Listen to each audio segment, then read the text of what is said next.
Ok, on commence à avoir un bassin de spiruline. On vient de finir de monter la serre et je vais vous expliquer un petit peu comment on l'a monté, les calculs qu'on a fait pour en arriver là.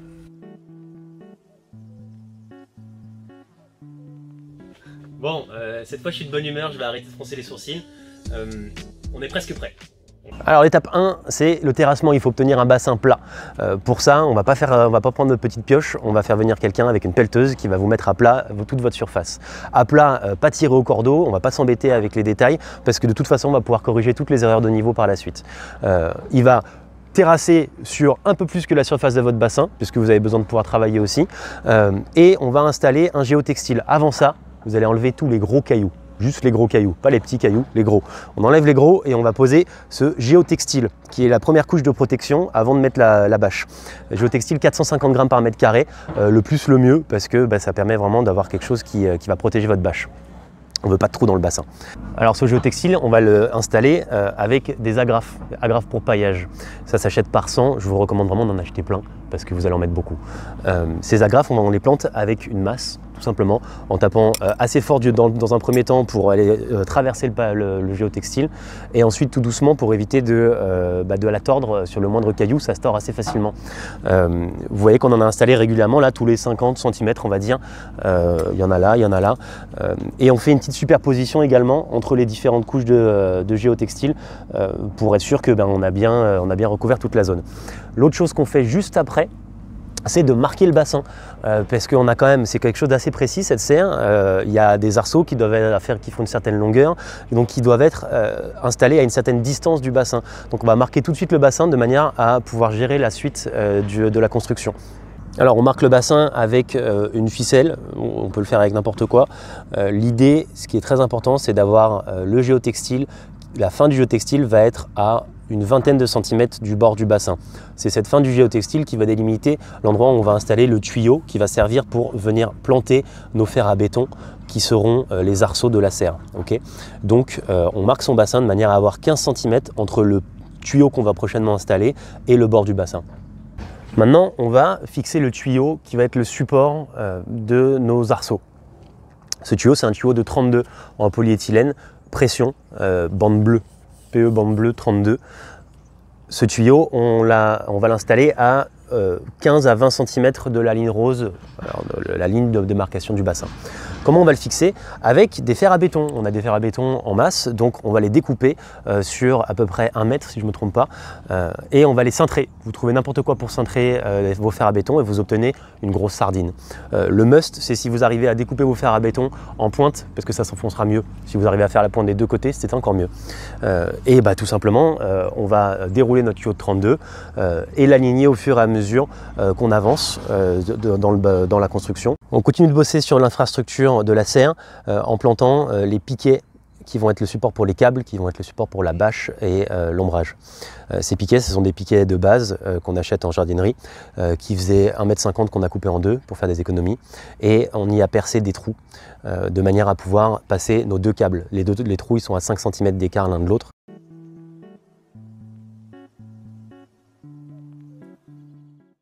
Alors pour ces câbles, on ne va pas aller à l'économie, vous construisez votre bassin pour des années. Dites-vous bien que c'est ce montage-là qui va tenir votre serre pendant les 10 prochaines années. Donc vous allez acheter du bon matos et faire des bons montages. Le serre-câble, il est double, il est plat.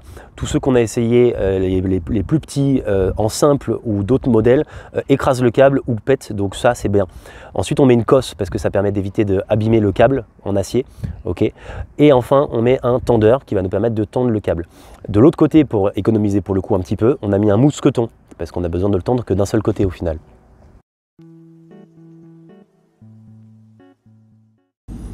Donc pour réaliser le bassin, on va à nouveau couper des fers à béton de longueur 1 mètre, toujours en biseau, encore plus ici parce qu'on a vraiment envie de percer très facilement le géotextile. Et on va les planter le long de la corde qu'on a tirée, puisque cette corde en fait elle représente les planches du bassin. Donc il va s'agir de venir chercher pile poil à coller la corde de manière à bien aligner les fers à béton qui seront sur lesquels on va venir coller les planches en bois. Et donc je vous montre ce que ça fait. Hop, une fois que j'ai attaché mes planches en bois, je vais pouvoir venir me coller. Paf! Et voilà, je me suis fait mal.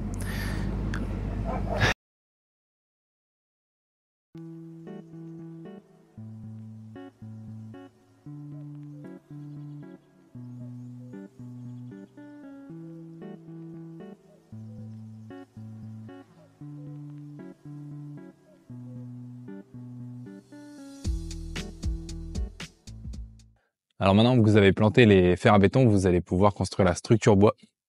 Concernant la forme, nous on est parti sur un format rectangulaire, à savoir que la plupart des bassins sont construits en hippodrome de par l'agitation qui est faite avec des roues à aubes. Nous, pour une question de gain de place, on l'a fait rectangulaire et avec un système d'agitation centrale et latérale qui nous permet d'avoir un rendu assez homogène. Pour assurer la hauteur nécessaire, vous visez à peu près 40 cm de hauteur. Vous allez devoir superposer 2 planches. Nous, on travaille avec du Douglas qui fait 4 mètres de long par 20 cm de large. Et vous devrez donc superposer les 2 planches et les tenir à l'aide d'un tasseau. Une fois que vous aurez superposé vos planches, vous viendrez les fixer contre les fers à béton à l'aide d'un fil de fer. Pour assurer le maintien des coins au niveau des angles du bassin, on a mis une belle pièce de bois dans laquelle on a vissé les différentes planches afin d'avoir un angle à 90 degrés. Et devant, on a simplement biseauté 2 planches à 45 degrés qu'on est venu coller au Sika. On a trouvé des super conseils sur la façon de faire son bassin sur le site de Spioline d'Entrecasteaux, Sylvie et Cyril. Merci pour le temps que vous avez pris à nous expliquer tout ça. Ça nous a été très utile pour la construction de ce bassin.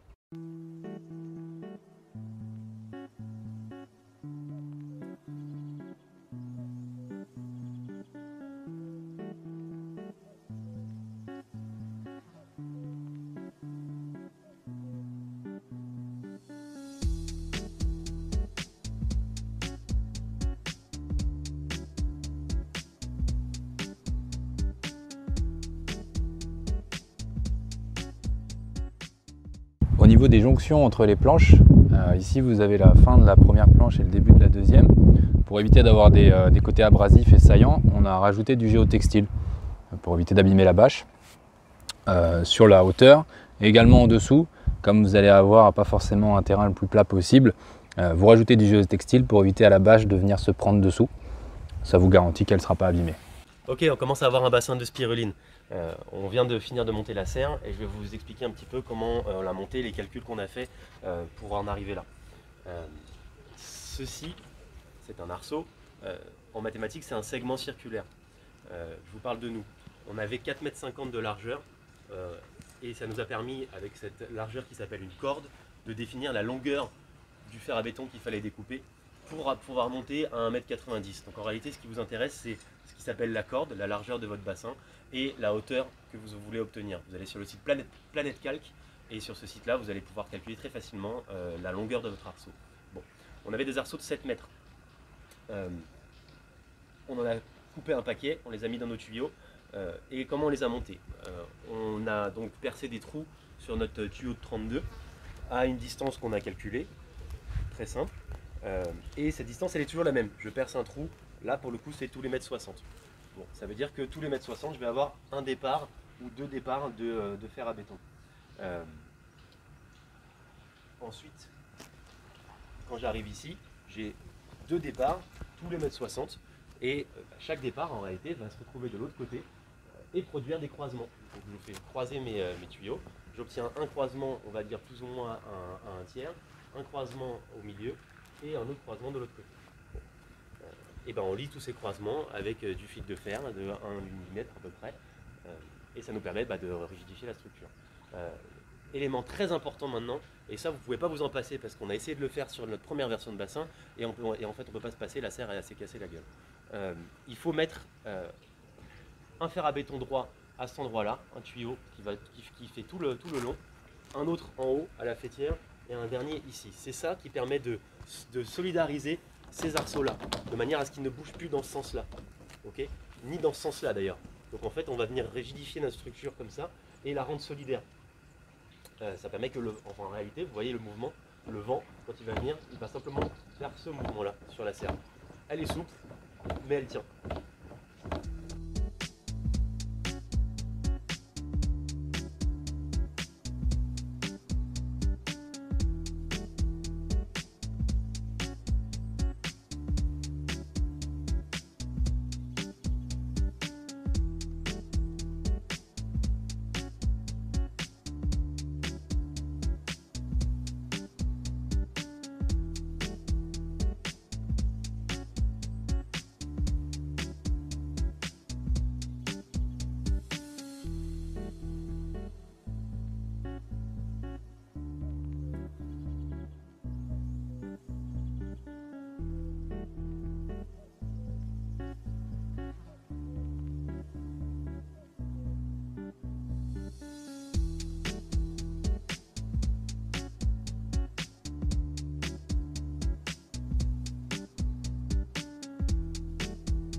Alors on est en train de préparer la bâche qu'on va installer sur la serre.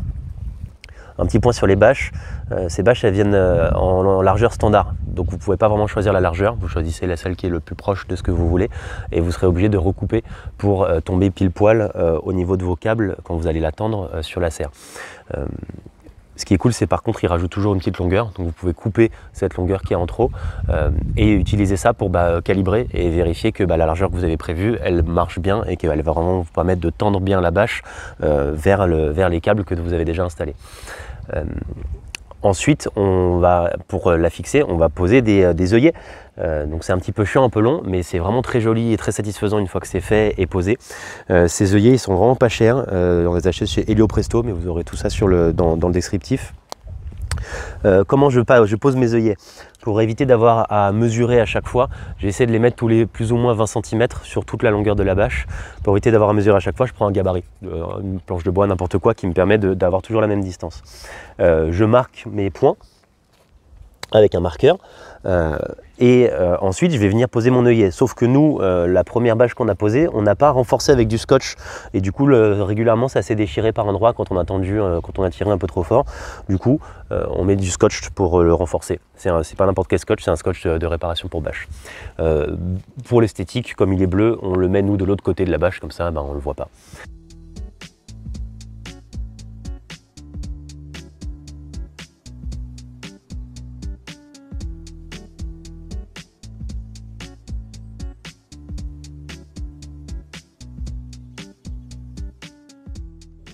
Bon, cette fois je suis de bonne humeur, je vais arrêter de froncer les sourcils.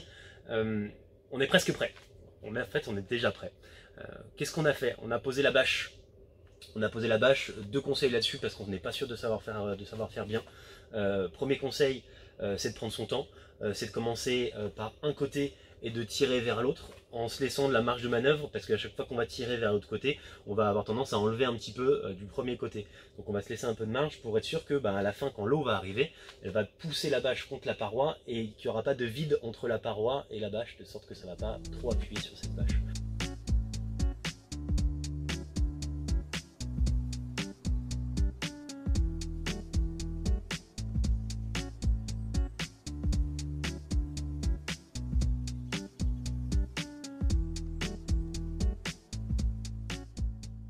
La deuxième action qu'on a faite, c'est de placer notre brassage de la spiruline, que nous on fait de manière, on va dire, chaotique.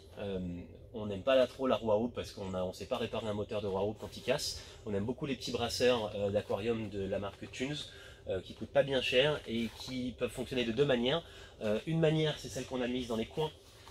C'est le brassage fixe, c'est-à-dire que le truc il est fixé dans le coin et il va pousser en diagonale, plutôt du fond vers la surface. Et la deuxième manière, c'est la manière chaotique, aléatoire, où en fait on le suspend et il est juste au-dessus du fond et il va bouger comme ça, dans tous les sens, de manière aléatoire, et ça fait un brassage, tout simplement. Autre élément de brassage, comme on avait un bassin un peu large et qu'on aime beaucoup le fait de saturer, désaturer le milieu de culture en oxygène, en tout cas de le maintenir à un niveau satisfaisant en oxygène, jamais trop haut, jamais trop bas, on a mis en place un bullage central au moyen de petits bulleurs de micro-bullage d'aquarium, encore une fois, qui sont lestés avec des plombs qui sont recouverts d'un époxy. Et donc c'est un réseau de tuyauterie d'irrigation avec un compresseur au bout là-bas à l'extérieur du bassin. Et ça fait un petit bullage qui va non seulement oxygéner, mais en plus brasser comme il faut du milieu vers les côtés du bassin. Donc on imagine que ça fonctionne bien, en tout cas ça fonctionne bien dans le premier bassin qu'on a fait. Et ça permet également d'oxyder la matière organique. Donc ça c'est cool parce que les spiruliniers ont souvent des problèmes de boue. La boue c'est et des précipités minéraux et de la matière organique qui tombe au fond du bassin. Sur un bassin qui est mal brassé, ça a tendance à s'accumuler au fond et ça crée des déséquilibres. Ça donne à manger, la matière organique elle donne à manger à la matière organique vivante. Du coup si on l'oxyde avec de l'air, avec de l'oxygène, et on la détruit. Au fur et à mesure du coup on a moins de boue. Voilà.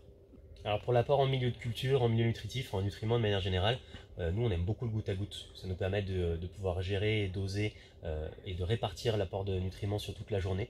La spiruline ne consomme pas tout à un seul moment, elle en a besoin tout au long de la journée et de la nuit. Du coup on le fait avec un petit réseau pareil d'irrigation au 13-16 qui arrive de l'extérieur du bassin dans une poubelle noire, une cuve de 60 litres, avec une petite pompinette. Et il y a 4 sorties dans le bassin dont on peut gérer le débit, en fait il faut mettre des petites vannes ici, parce que si je mets pas de vanne et que je mets juste un T, le milieu de culture va avoir tendance à sortir uniquement au premier et pas au deuxième. Donc on va fermer progressivement les vannes. En fait la première va être la plus fermée, la deuxième un peu moins fermée, la troisième encore un peu moins, et la dernière va être complètement ouverte, de manière à ce que l'eau et le milieu de culture soient poussés jusqu'au bout. Et on n'a pas besoin d'une grosse pompe pour ça, une petite pompinette à 30 €, ça va très bien.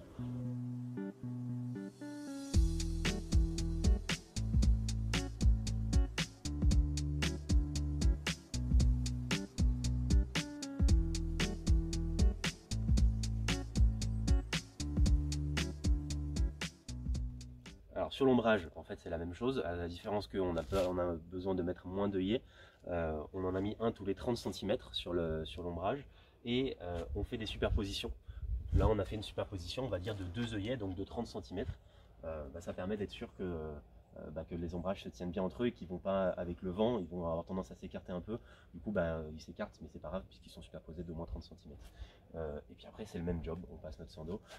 Quand on a posé notre bâche, on a fait bien attention de ne pas emprisonner le deuxième câble et de toujours bien passer sur le câble de la bâche, de manière à pouvoir utiliser l'autre câble pour l'ombrage. Alors on a sauté quelques étapes parce qu'on avait les mains très prises, mais on va vous montrer la finalité et vous donner quelques petits conseils sur la pose de la bâche. Donc on avait percé tous nos œillets sur toute la longueur, on avait déjà installé nos câbles, donc on a bien 2 câbles, un câble pour la bâche et au-dessus à 5 cm, 5-10 cm, un autre câble pour l'ombrage. Eh bien il ne reste plus qu'à passer notre sando dans notre bâche et la fixer sur ce câble. Le sando, on l'a coupé on a rajouté 1/3 de la longueur totale, parce qu'en fait le sando il va passer dans l'œillet et revenir sur le câble, et à chaque fois on va perdre un peu de longueur. Donc si on veut travailler confortablement sans avoir à tendre tout à chaque fois d'un coup, il vaut mieux prendre une petite longueur en plus. Je vous recommande 1/3. Bon. Ce qu'on voit ici, une fois que c'est tendu, c'est qu'en fait ça remonte régulièrement au milieu, entre les deux piquets. On a des piquets tous les 3 mètres, donc on peut faire tous les 2 mètres si on veut vraiment pas que ça remonte, mais en réalité là on voit que ça tend bien. Intérêt d'avoir du coup la bâche d'un seul tenant qui est fixée avec des œillets tous les 20 cm sur un câble qui est solidaire, c'est que c'est uniforme, et que du coup la charge, on va dire, de toutes les contraintes va se répartir de manière uniforme sur l'ensemble de la serre. On pense que comme ça c'est solide. On vérifiera dans 2 ans ce que ça a tenu. Et donc une dernière chose là-dessus, nous on n'avait pas de bâche en plus pour faire notre calibrage, pour savoir exactement quelle longueur il fallait. Du coup on a mesuré un arceau. On a mesuré un arceau le plus grand possible, et on a enlevé 20 cm en sachant qu'on allait tirer notre bâche et que du coup elle allait s'étendre. Bon en fait 20 cm c'était pas assez, donc enlever plutôt 15 à 20 cm pour être sûr que vous n'allez pas toucher le câble avec la bâche quand vous allez la tirer. Voilà.